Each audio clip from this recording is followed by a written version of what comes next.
नमस्कार दोस्तों। आज मैं आपके सामने जो टॉपिक लेके आया हूँ वो ये है कि हमें किस तरह के गुरु की शरण में जाना चाहिए और किस तरह के गुरु को हमें तत्काल ही त्याग देना चाहिए। तो आज इस पर खुल के बात करेंगे दोस्तों। जैसे कि मैंने अपनी पिछली वीडियो में बताया था आपको कि हमारी ज़िंदगी में कितना ज़रूरी है किसी ना किसी गुरु की शरण में जाना, चाहे वो सांसारिक दृष्टि से हो, चाहे वो आत्मिक कल्याण के लिए हो। बिना गुरु के हम कभी भी एक कदम नहीं चल सकते। अगर चलेंगे भी तो हमें ये नहीं पता लगेगा कि हम वो कदम सही दिशा में ले जा रहे हैं या गलत दिशा में। इसीलिए हमारी गलतियों को ठीक करने के लिए हमें एक गुरु की ज़रूरत पड़ती ही पड़ती है। तो जैसे कल मैंने आपको बताया था कि हमारी जो ज़िंदगी की ज़रूरतें हैं उनको पूरा करने के लिए भी हमें कैसे किसी दुनियावी गुरु, तीन लोक के गुरु की शरण में जाना पड़ता है। आज हम बात करेंगे आध्यात्मिक गुरु की, कि कैसे कोई आध्यात्मिक गुरु हमारे ज़िंदगी में आए तो हम अध्यात्म की तरफ अग्रसर हो सकते हैं, वो भी सही दिशा में। तो दोस्तों, आपको आज मैं गुरुओं की पहचान बताता हूं कि कैसा गुरु आपको क्या चीज़ के साथ जोड़ेगा, और आपने परख करना है कि जिस चीज़ के साथ आपको जोड़ा जा रहा है क्या उसके साथ जुड़ के आपका आत्म कल्याण है या नहीं है। ये आपने परख करनी है दोस्तों। मैं तो केवल आपको एक परख दे सकता हूँ। मेरी परख को अपनी बुद्धि के साथ परखो, मेरी भी परख को आप परखो कि मैं सत्य बोल रहा हूँ कि असत्य बोल रहा हूँ। और जब लगे कि सत्य बोल रहा हूँ तो आप तत्काल ही अपने पुराने गुरु से, जिसके साथ आप जुड़े हुए हो, उनसे ये प्रश्न करें, उनके सामने ये परख रखें जो मैं वाणियों के द्वारा आपको बताऊंगा। क्योंकि देखो, अगर मैं बोलूंगा तो आप नहीं समझ पाओगे और आप नहीं मानोगे, लेकिन जब मैं वाणियां प्रमाणित करूंगा तब आप हर चीज समझ भी जाओगे और आपके अंदर वो शक्ति भी आएगी जिससे आप सत्य और असत्य का निर्णय कर सको। तो दोस्तों, सबसे पहले मैं आपको बता दूं कि आध्यात्मिक जो चालें होती हैं, जो सुरती की चाल होती है, वो 4 प्रकार की होती है अध्यात्म में। पहली चाल होती है दोस्तों चींटी की, दूसरी चाल होती है मकड़ी की, तीसरी चाल होती है मछली की, चौथी चाल होती है पक्षी की। दोस्तों, ये केवल चाल है, इसका मतलब ये नहीं कि आपको कोई गुरु चींटी, मकड़ी, मछली या कोई पक्षी बना देगा। ऐसा नहीं है दोस्तों। कई स्वयंभू जो आत्मज्ञानी बने हुए हैं वो ये सोचते हैं कि कबीर साहब हमेशा पक्षी की चाल की बात करते हैं, विहंगम चाल की बात करते हैं, तो कबीर साहब आपको पक्षी बना देंगे। वो ये कहते हैं, अरे हमने पक्षी नहीं बनना। अरे भाई, तुम्हें पक्षी नहीं बनाया जा रहा है, तुम्हें चाल बताई जा रही है कि सुरत की चाल कैसी होती है। जैसे आप मोटरसाइकिल, आप कार, आप पानी का जहाज और आप हवाई जहाज, इन सब में चलते हो, ये सब मोड ऑफ ट्रांसपोर्टेशन ही है। आप एक जगह से दूसरी जगह पहुंचते हो, लेकिन इनकी चालों में फर्क है। इसका मतलब ये नहीं कि आपको मैं मोटरसाइकिल बना दूंगा या आपको मैं हवाई जहाज बना दूंगा या आपको मैं पानी का जहाज बना दूंगा, नहीं। इसका मतलब है कि आपकी जो पहुंच है वो लिमिटेड हो जाती है। आप मोटरसाइकिल से जब चलते हो तो दोस्तों, आपकी हद कहाँ पे खत्म होती है? जहां पे समुद्र आता है, आगे मोटरसाइकिल नहीं जा सकती। दोस्तों, वही हाल कार का भी है। कार मोटरसाइकिल से तेज चलेगी। मोटरसाइकिल 100 की स्पीड, 125 की स्पीड से चलती है, तो कार की चाल में आप 200, 250 भी चल सकते हो। मोटरसाइकिल से बहुत तेज चल सकते हो, जल्दी पहुंच सकते हो, लेकिन दोनों की हद समुद्र के तट पे आके खत्म हो जाती है। वहां पर ये आगे नहीं जा सकते दोस्तों। उसके बाद जो जहाज होता है वो समुद्र को आगे पार करके दूसरे देश तक जा सकता है, ये जहाज की चाल है। लेकिन दोस्तों, वो आसमान में नहीं उड़ सकता, आप ऊपर नहीं जा सकते। और जो हवाई जहाज है वो आसमान तक में उड़ सकता है, उसकी अलग चाल है। तो इन चालों को भी समझना पड़ेगा, ना कि आपको कोई पक्षी और कोई मकड़ी बनाने की बात कर रहा है। अज्ञानी बंदा हमेशा शब्दों में ही उलझ जाता है, भाव को नहीं पकड़ता। तो सबसे पहले बात करते हैं चींटी की चाल। दोस्तों, जैसे आपने देखा होगा कि चींटी दीवार पे चढ़ती है, थोड़ा चढ़ती है फिर गिर जाती है, क्योंकि अगर स्लिपरी दीवार हो तो फिर थोड़ा चढ़ती है फिर गिर जाती है, फिर चढ़ती है फिर गिर जाती है। करते करते करते हजारों बार प्रैक्टिस करके वो दीवार के अंत तक पहुंचती है, जहां तक दीवार खड़ी है। इसमें उसको बहुत बहुत ज्यादा मेहनत करनी पड़ती है। तो ये दोस्तों सूरत की पहली चाल है। जो गुरु आपको पिंड के चक्रों की साधना करवाए, जैसे गुदा चक्र, नाभि चक्र, हृदय चक्र, कंठ चक्र। अगर इन चक्रों की साधना करवाए कुछ नाम देके, जैसे ओम, क्लीम, हरिम, सोहम, सत्यम, ऐसे अगर नाम देके आपको जाप करवाता है और पिंड में चक्रों की साधना करवाता है, तो वो प्रथम चाल वाला गुरु है, यानी चींटी की चाल वाला गुरु है। वो गुरु आपको चींटी की चाल चलवा रहा है, सुरती को ऊपर की तरफ उठवा रहा है। तो दोस्तों उससे कल्याण नहीं होगा। दीवार गिरेगी तो साथ में चींटी भी गिरेगी। जैसे ही ये पिंड गिरेगा तो ये चक्र भी गिरेंगे और ये सुरती भी वापस गिर जाएगी, क्योंकि चींटी बिना आधार के नहीं चल सकती, दीवार का आधार लेके ही चलेगी। दीवार का मतलब ये शरीर, इनमें जो चक्र हैं, जब शरीर गिरेगा तो चक्र भी खत्म होंगे और सुरती फिर नीचे गिर जाएगी, फिर जन्मों में आ जाएगी। दूसरी चाल है मकड़ी की चाल। अब आप मकड़ी को भी देखिए कि कैसे दीवार पे चढ़ती है। मकड़ी भी चींटी की तरह एक बार चढ़ती है, गिरेगी, चढ़ेगी, गिरेगी, चढ़ेगी, लेकिन जैसे ही वो छत तक पहुंचेगी दोस्तों, वो क्या करती है चालाकी, वहां पर एक जाल बनाती है। वो जाल बनाने के बाद अब वो उसी जाल से नीचे उतरती है और उसी जाल से ऊपर चढ़ती है। जो तार होती है उसकी, जाल की तो तार होती है। तो दोस्तों वो चींटी से चतुर होती है और चींटी से फास्ट होती है। चींटी अगर एक बार गिर जाए तो उसके पास और कोई चाल नहीं है चलने की, लेकिन मकड़ी क्या करती है, एक बार चढ़ाई करने के बाद वो अपनी चाल बदल देती है। वो दोबारा दीवार पर चढ़ने के लिए कभी भी दीवार का सहारा नहीं लेती। उसके बाद वो जाल से ऊपर और नीचे जाती है और चींटी से 50 गुना फास्ट जाती है। दोस्तों ये जो मकड़ी की चाल वाली भक्ति है, ये कौन सी भक्ति है, ये है अनहद नाद की भक्ति। इसमें क्या होता है, इसमें आप एक बार प्रैक्टिस करके नाम को जप के जब आप सबसे आखिरी चक्र तक पहुंचते हो, तब वहां पर आपको एक शब्द धुन मिलती है। आप उस शब्द धुन के सहारे वापस उसी निचले स्थान पर आ सकते हो, निचले चक्रों तक, और उसी से सुरती को दोबारा वहां तक ले जा सकते हो जहां वो शब्द धुन आपको मिली थी। तो इसी तरह बार बार अभ्यास करने पे आपको दोबारा उन चक्रों में आना जाना नहीं पड़ता। आप शब्द धुन के द्वारा ही आप सीधे आ और जा सकते हो, अपनी सूरत को चढ़ा और उतार सकते हो। ये शब्द धुन दोस्तों कैसे मिलती है, जब आप कानों को बंद करके, अपने अंगूठों से दोनों कानों को बंद करके अपनी सारी सुरती अंदर की तरफ लगाते हो, बाहर की दुनिया से कनेक्शन तोड़ते हो, और जब अंदर में देखते हो, धुन को सुनते हो, तब इसी 5 तत्वों के शरीरों की 5 धुनें जो बहुत सूक्ष्म रूप में अंदर बज रही हैं, आप उनको सुनना शुरू करते हो। और सुनते सुनते वो इतनी विराट हो जाती है कि वो जैसे नगाड़े बज रहे हों, बादल गरजता है, इतनी ज़्यादा आवाज़ हो जाती है। और वो धुनें आपस में ही बदलने लग जाती हैं। कभी वो बादलों की गर्जना की तरह सुनाई देती है, कभी वो वीणा में बदल जाती है, कभी वो बांसुरी बन जाती है, कभी वो शंख बन जाती है। तो वो बदलती रहती है। और दोस्तों जहां पर बदलाव हो जाए वो चीज माया होती है, वो कभी सत्य नहीं हो सकती, क्योंकि सत्य कभी बदलता नहीं है। सत्य एक रस रहता है, उसकी यही पहचान है। सत्य कभी नहीं बदलता, लेकिन अनहद धुन हमेशा बदलते रहते हैं। क्योंकि कबीर साहब ने भी बोला है, अनहद बाजा जम का थाना, पांचों तत्व करें घमसाना। यानी अनहद बाजा जम का थाना, जो जम है, जो काल है, उसका थाना यानी कि उसका ही घर है, वहां से मुक्ति नहीं हो सकती। तो साहिब कहते हैं, अनहद बाजा बिधि बिधि बाजे, सार शब्द न्यारी धुन गाजे। कि अनहद बाजा जो धुन है अनहद की, ये 5 तत्वों की 5 धुनें हैं, इसी को 5 नाम कह देते हैं संत। ये असल में वो नाम नहीं है जिसकी मैं बात कर रहा हूं, क्योंकि मेरा नाम एक रस है, ना कि 5 रस हैं। जाप मरे अजपा मरे, अनहद भी मर जाए। इसी धुन के लिए बोल रहे हैं कि अनहद भी मर जाए, और सुरत समाए शब्द में वाको काल न खाए।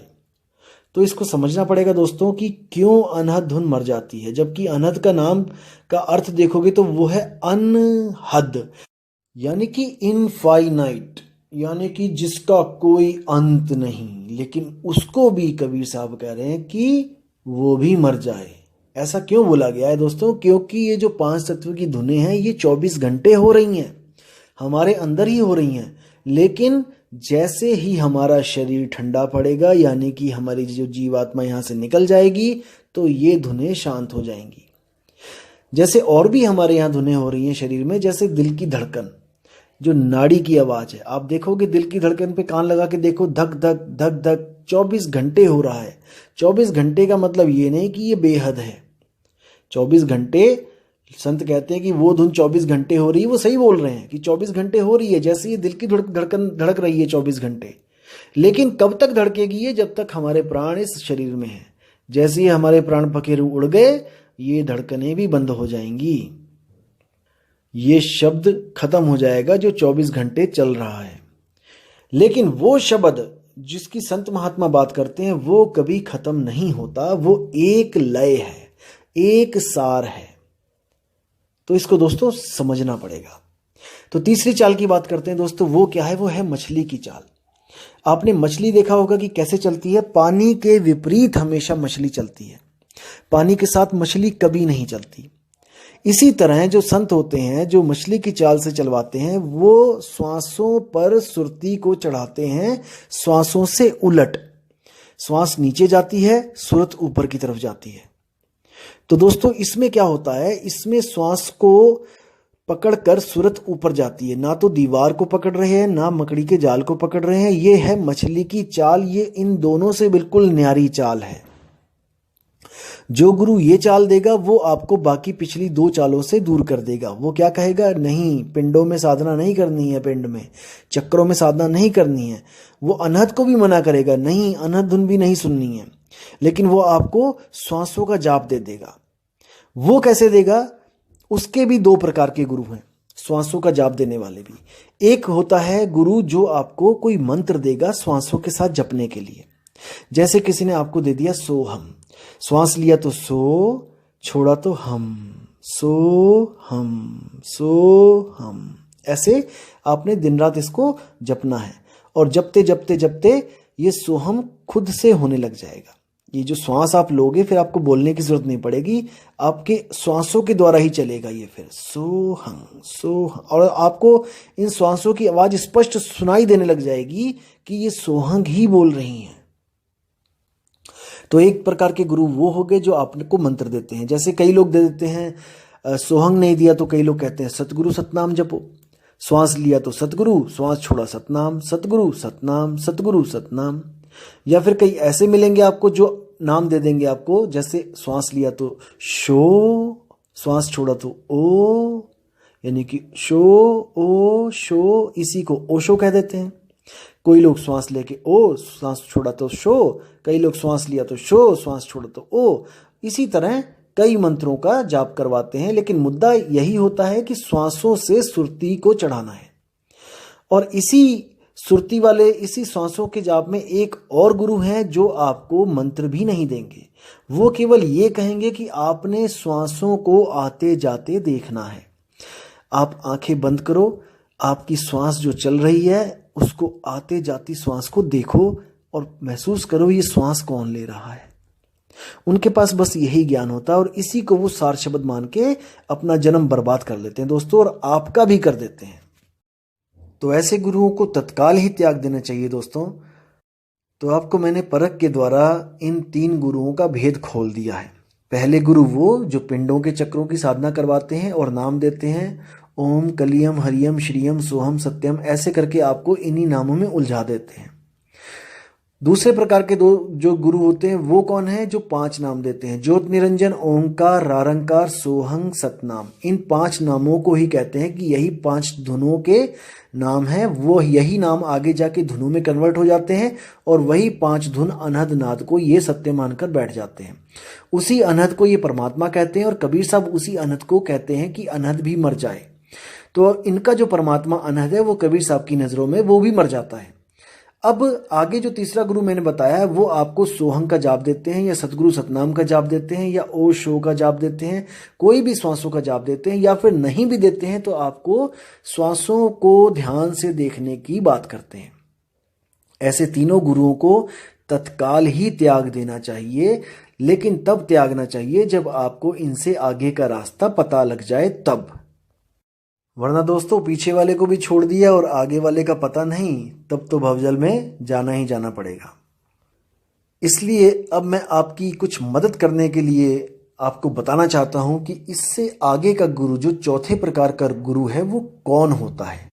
दोस्तों उसको भेदी गुरु कहा जाता है। वो एक रहस्य लेके बैठा है, जो रहस्य आपको प्राप्त हो जाने पर ही माया का जाल टूट जाता है, आपको सत्य और असत्य का लखाव हो जाता है, आप कभी भी दोबारा गलत भक्ति में प्रवेश नहीं करते हो, अगर आप में परख है तो दोस्तों जो चौथे प्रकार का गुरु होता है वो होता है सार शब्द का भेदी गुरु। सार शब्द क्या चीज होती है? सार शब्द एक ऐसा शब्द है जो बोलने, लिखने, पढ़ने में नहीं आता है और वो शब्द कभी बदलता नहीं है। क्योंकि कबीर साहब कहते हैं कि जो बदले सो माया संतों, जो बदल गया वो माया है, वो कभी शब्द नहीं हो सकता, सच्चा शब्द नहीं हो सकता, क्योंकि सच्चा शब्द ही परमात्मा है और परमात्मा कभी बदलता नहीं, वो एक रस है। उसी शब्द को सत शब्द, सतनाम, अकह नाम, निअक्षर नाम, विदेह नाम, ऐसे नामों से बोलकर संतों ने उसको याद किया, उसकी महिमा गाई। तो इसी प्रकार मदन साहिब क्या कहते हैं, उस परम अक्षर को, उस परम शब्द को, उस विदेह शब्द को कैसा गुरु आपको बता सकता है, इसके बारे में एक बाणी कहते हैं, सोई गुरु पूरा कहाए, दो अक्षर का भेद बताए, एक छुड़ाए एक लखाए, तब प्राणी निज घर को जाए। कि हे जीवात्मा, ऐसा गुरु धारण कर जो तुझे दो अक्षरों का भेद बताए, भेद यानी रहस्य बताए। कोई नाम ना जपवा दे, कहीं दो अक्षर जपने बैठ गए, ओम सोहम या फिर और कोई हरे कृष्णा या फिर कोई जय हनुमान या फिर जय कबीर, सत साहिब, ऐसा कुछ नहीं जपवाए। सोई गुरु पूरा कहाए, दो अक्षर का भेद बताए, उसका रहस्य बताए दो अक्षरों का। पहला अक्षर क्या है? पहला अक्षर जो हमारी भाषाओं के अक्षर होते हैं, का खा गा, ए बी सी, उड़ा एड़ा ईड़ी, अलिफ बे ते, जितने भी इस दुनिया में अक्षर हैं उनका भेद बताए कि ये मनुष्य ने बनाए हैं, ये सच्चा शब्द नहीं है, ये जीभ्या द्वारा प्रकट होते हैं, असल में इनकी असलियत कुछ भी नहीं है, ये मायावी अक्षर हैं, क्योंकि ये बदल जाते हैं। होंठ कंठ लागे नहीं, जीव्या नहीं उच्चार, गुप्त वस्तु जो लखै, सो निज हंस हमार। कबीर साहब कहते हैं होंठ कंठ लागे नहीं, ऐसे अक्षर की बात करो जिसमें होंठ कंठ जीव्या नहीं लगती है। जो उस अक्षर की बात करता है गुरु, उसकी शरण में जाओ। कैसे? दो अक्षर का भेद बताए, एक छुड़ाए एक लखाए, 52 अक्षरों को छुड़वा दे, काखा गा वाले नामों को छुड़वा दे। कैसे? जैसे हमने सोचा कि राम ये कोई नाम है जिससे मुक्ति होगी, तो राम, ये राम कब पैदा हुआ, कब प्रकट हुआ, कब आया? जो राम का नाम जो आपने लिखा है, ये राम कब आया? जब हिंदी भाषा के, संस्कृत भाषा के अक्षर अस्तित्व में आए तब। जब आदि मानव था, कुछ बोलता नहीं था, कुछ कहता नहीं था, कोई बात लिखता नहीं था, तब ये राम कहाँ था, तब ये राम का नाम कहाँ था। ऐसे ही कबीर, कोई कहता है कि कबीर कबीर करके मुक्ति होगी, तो कबीर का कहाँ से आया अगर वो 52 अक्षर नहीं आए थे तब। कबीर 3 अक्षरों से हुआ है, लेकिन वो तब बना है जब 52 अक्षर पैदा हुए हैं, जब 52 अक्षर पूरे अस्तित्व में आए हैं, तब उससे अनंतों नाम बने हैं। इसीलिए कबीर साहब ने बोला है बाणी 340 पेज नंबर गुरु ग्रंथ साहब में कि 52 आखर लोक त्रय सब कुछ इन्हीं माही, ये आखर खिर जाएंगे वो आखर इनमें नाही। कि हे हंस जीवात्मा, ये 52 अक्षर तुमने ही पैदा किए हैं, किसी इंसान ने ही पैदा किए हैं, और तुमने, उस इंसान ने उन्हीं अक्षरों में से भगवान का भी एक नाम रख दिया, उसने एक रखा और आने वाले लोगों ने अनंत नाम रखते चले गए, अनंत मंत्र बनाते चले गए और उसको जप कर मुक्ति का आस लगा के बैठे, मुक्ति की आस लगा के बैठ गए कि हमें मुक्ति मिल जाएगी। किन नामों से? जो नाम मैन मेड हैं, जो इंसान ने बनाए हैं। लेकिन साहिब क्या कहते हैं कि वो नाम किसी ने नहीं बनाया, वो स्वयं से प्रकट होता है, स्वयं से होता है, स्वयं से अस्तित्व में है। 52 आखर लोक त्रय सब कुछ इन्हीं माही, ये आखर खिर जाएंगे, ये अक्षर खंडित हो जाएंगे, किसी दिन ये खत्म हो जाएंगे। जब तुम्हारे अस्तित्व खत्म होगा ये अक्षर भी खत्म हो जाएंगे, लेकिन वो आखर इनमें नहीं। वो जो सच्चा शब्द, सच्चा अक्षर है, वो इन 52 अक्षरों में नहीं है। गुरु ग्रंथ साहब के अंग नंबर 343 पे भी कबीर साहब ने साफ साफ स्पष्ट लफ्जों में सीधे बोला कि 52 आखर जोरे आन, सक्या न अक्षर एक पहचान, सत का शब्द कबीरा कहे, पंडित होए सो अनभय रहे। अनभय यानी अनभय, डर ना हो जिसको। पंडित लोग कहो व्यवहार, ज्ञानवंत को तत्व विचार, जाके जिय जैसी बुद्धि होई, कहे कबीर जानेगा सोई। कितना स्पष्ट बोल दिया उन्होंने कि 52 आखर जोरे आन, कि जितने भी गुरु आ रहे हैं ये सब क्या कर रहे हैं, 52 आखर जोरे आन, ये 52 अक्षरों में से कोई ना कोई अक्षर पकड़ पकड़ के उसका नया नाम बना के उसको अपने भक्तों को दे देते हैं कि इनको जपो। बिल्कुल गलत है। और क्या कह रहे हैं, सक्या ना अक्षर एक पहचान, उस एक अक्षर को ये समझ ही नहीं पा रहा है, कोई पहचान ही नहीं पा रहा है, जो इन 52 अक्षरों से परे है, मन माया की हद से परे है। मन के द्वारा उसको जाना ही नहीं जा सकता कि वो अक्षर क्या है। वो तो अनुभूति का विषय है। जब गुरु नाम देता है, जब भेद बताता है, उसके बाद सूरत को जब वो शब्द की साधना का राज बताता है और साधना शुरुआत होती है साधना की, तब जाकर सुरती को एहसास होता है कि असल में उसका निज स्वरूप क्या है, वो क्या अक्षर है। तो साहिब सीधे बोलते हैं, सोई गुरु पूरा कहा है, 2 अक्षर का भेद बताए। मदन साहिब ने साफ बोल दिया कि 2 अक्षर का भेद बताए। किसका? एक अक्षर, अक्षर यानी कि शब्दों का, 52 अक्षरों का, और दूसरा अक्षर होता है अक्षर, यानी कि जो नाशवान ना हो, जो कभी नाश नहीं होता। ये मन अक्षर नहीं है। कई लोग सोचते हैं कि मन अक्षर है, मन को भी अक्षर बोला है, मन भी अक्षर पुरुष है। ऐसा नहीं है, ऐसा कहीं नहीं बताया गया कि मन ही अक्षर है, ऐसा नहीं है। आत्मा अक्षर है। शब्दों को पैदा करने वाली कौन है? ये आत्मा ही तो है। यही आत्मा मन और शरीर के द्वारा जितने भी अक्षर हैं उसको पैदा कर रही है, और खुद के स्वरूप को भूल जाने के कारण, अपने अक्षर स्वरूप को भूल जाने के कारण अपने बनाए अक्षरों को जप रही है, उनके चक्कर में उलझ गई है। तो अब करना क्या है? एक छुड़ाए, इन अक्षरों को छुड़वा दे जो मैन मेड हैं, जो आदमी के द्वारा बनाए गए हैं।